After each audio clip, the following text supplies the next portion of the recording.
Hello, this is Kim with Standing on Solid Ground. I am your host of this motivational and inspirational podcast. And today's book of the Bible, Ezra. Ezra is the 15th book of the Old Testament. Ezra is also the son of Zerahiah, who Zerahiah was known to be the soldier of Jehovah, the father of Joab, the grandfather of Jehu, and one of David's scribes of the secretaries. He was also recognized as the chief priest of the time of Zekiah. Now, Ezra, which is now his son, is also known as a priest and recognized in the book of Ezra as the priest. Ezra means help. He had come down in the generations of Aaron, and as we know, Aaron was the priest or chief priest. And also, as I stated, Ezra is also known as a priest. Ezra was identified as a religious leader of the Jews, returning after the exile of the Babylonians or Babylon. He was a reformer of the constitution of the Jewish community on the basis of Torah, which we know as the first five books of the Old Testament: Genesis, Exodus, Numbers, Deuteronomy, and Joshua. Ezra was also known as being a writer, again, as the book of the Chronicles as well as the book of Ezra. Ezra also was the orchestrated party of the rebuilding of the temple, in which it continued in the book of Nehemiah, because as we all know, Nehemiah had to ask or request from the king at the time of who he was under to go and to help his people rebuild the walls. So the transition, as I am looking at it, Ezra and Nehemiah worked really close together. Ezra was looked upon as a good man in the eyes of God. He feared the Lord with all his heart. And what troubled him the most, where he began crying out to God, was when the men of the Israelites or the children of Israel were taking in strange wives. And this brought grievance to Ezra. Ezra cried out and he prayed out. He fasted. He refused to eat bread. He refused to drink wine. He just exiled himself from all of these things until things were right in the sight of God. This is what it was all about. It wasn't all about himself, about his reign, about his achievements, about what he had done. It was all about the souls of these children of Israel. And when there is a grievance within one's being about what another person is doing wrong, you begin to complain. You begin to cry out. Sometimes you'll talk to someone else about it. If you're married, you'll talk to your spouse about it. If you're among your parents, you'll go to your parents or to your siblings or to friends in regards to the grievances of a loved one, especially when you know that they're going down the wrong path. And you will stretch out your voice and you will stretch out your heart to God to pour out your innermost feelings regarding those individuals that you love so much. And in the case of Ezra, that's exactly what he did. He cried out unto God in regards to their behavior, in regards to their disobedience, their just carefree attitude about what they were doing.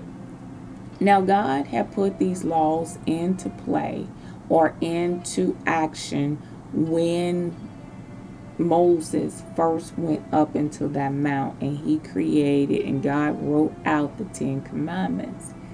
Now, it had been expressed before by God that he did not want his children to be intermingling with other religions, other beliefs, strange women in which they called it.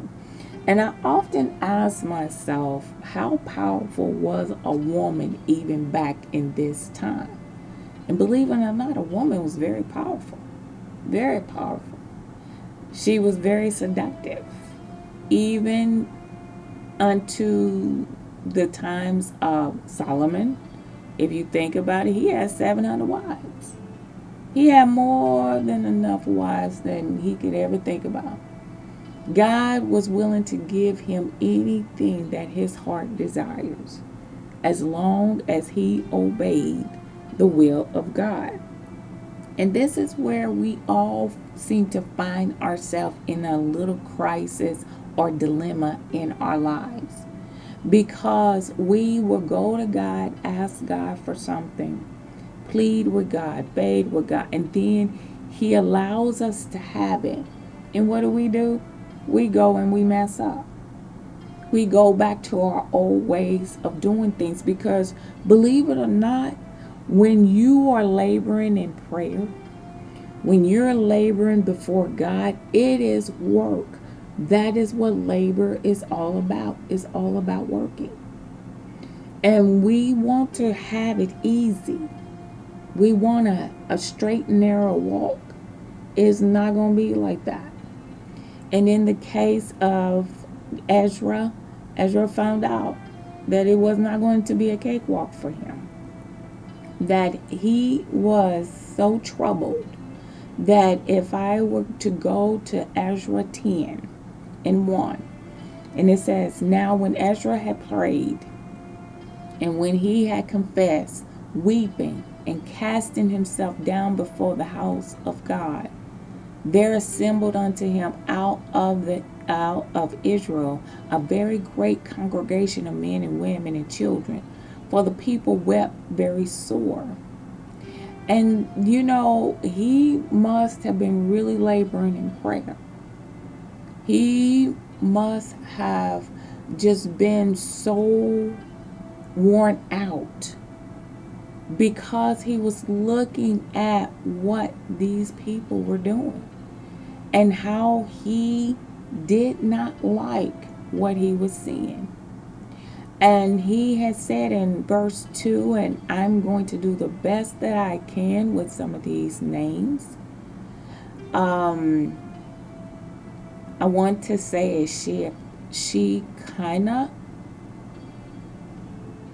the son of Jael, one of the sons of Elam, answered and said unto Ezra, we have transgressed or trespassed against our God, and had taken strange wives and the people of the land.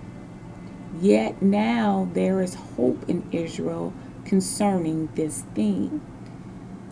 Now therefore let us make a covenant with our God, to put away all the wives and such as are born of them, according to the counsel of my Lord, and of those that tremble at the commandment of our God, and let it be done according to the law.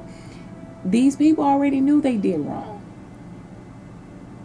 These individuals already knew they took in strange people. And what that means, strange, is that they're not accustomed to the rules and regulations and the laws of God. That they are willing to go against the things of God. They're willing to do wrong and bring all of their traditional ways of doing things into the house or the land of God. And this was disturbing to God. It's almost like if you have a calm home Your house is calm, it's peaceful, it's loving, everybody is happy, everyone is in a good mood, and you bring in that disruptive soul. And that disruptive soul can basically turn your house upside down and inside out. I know of this personally. They will just destroy everything that you set up. God is not happy with that. He's not happy with me. And I have to accept responsibility for that. That to the point that it can be so corroded and so upsetting to God that God will be willing to move you out. But you can't bring that junk with you. He will be willing to make a way and escape for you. Now, in the case of Ezra and him confronting these men that have taken in these strange wives, these men have stepped up and said, okay, we're going to take responsibility and say we disobeyed God. We trespassed against God. Can you imagine a person that if you go by, let's just say a store, or you go by a gas station, and they have up in the window, no soliciting, no trespassing. What does that mean? That means that if you're not there to conduct business according to what this business is in business to do, like getting gas or picking up munchies or buying, buying coffee or something to drink, or if you're going to a retail store and you're buying groceries or you buying clothing or what have you, if you're not going there to do conductive business, you're trespassing. In the case of God's trespassing, you are violating his rules and regulations. You are coming in, bringing in all of your deceit into his domain. And he's not liking it. He's not accepting it. He doesn't want it. So they put away these strange wives and the children that they had with these women. That even according to verse 3, now therefore let us make a covenant with our God. Let's make an agreement. Let's make a contract agreement with God to put away all the wives and such as are born of them, meaning their children, to make things right with God. You're willing to do whatever it takes to get this under control. And so it is important for us to understand how true it is in even today's time. That when someone violates God's domain, they're trespassing. You're not here for the right reasons. And when we are not doing what God is asking us to do, or you're not coming into this household or into this sanctuary, and you're not doing what you're supposed to do in the eyes of God, God becomes grieved. He becomes very upset. And when God becomes upset with what we do, we have to cry out unto God. We have to ask for forgiveness. We have trespassed against God, meaning they're accepting the responsibility of their transition of what they've done. And they have to put away these women. Now, it was so many of them that were named. It started in chapter 18. Not chapter 18, verse 18. And it ended in verse 44. So from 18 to 44, all of these men were named that took these strange wives. That's a lot of wives to get rid of, and children on top of that. And you know that God is very serious about his laws and about his rules and his regulations. And in the process of doing this, we need to recognize what we're doing. This is why God has placed this before me, to do this, to break down not only the books of who they are and what they stood for, but there is a meaning in behind it, and we can associate it with our very lives today. We can associate it with our life today.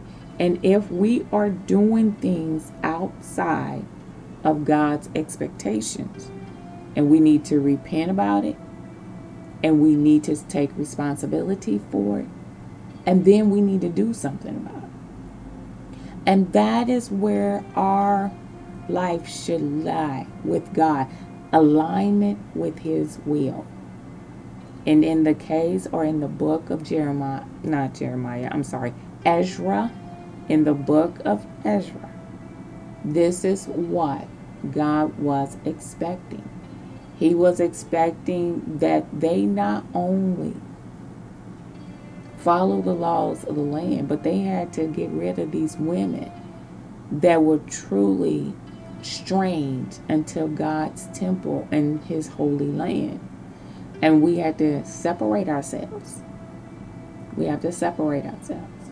So today's book of the Bible, Ezra, the 15th book of the Old Testament, that we understand he is a priest, that he had a goal to build God's temple and to clear out all infirmities or all disgrace in the land of God, and make the children of Israel and the land of the children of Israel holy before God. This is Kim with Standing on Solid Ground. You have yourself a wonderful and blessed day.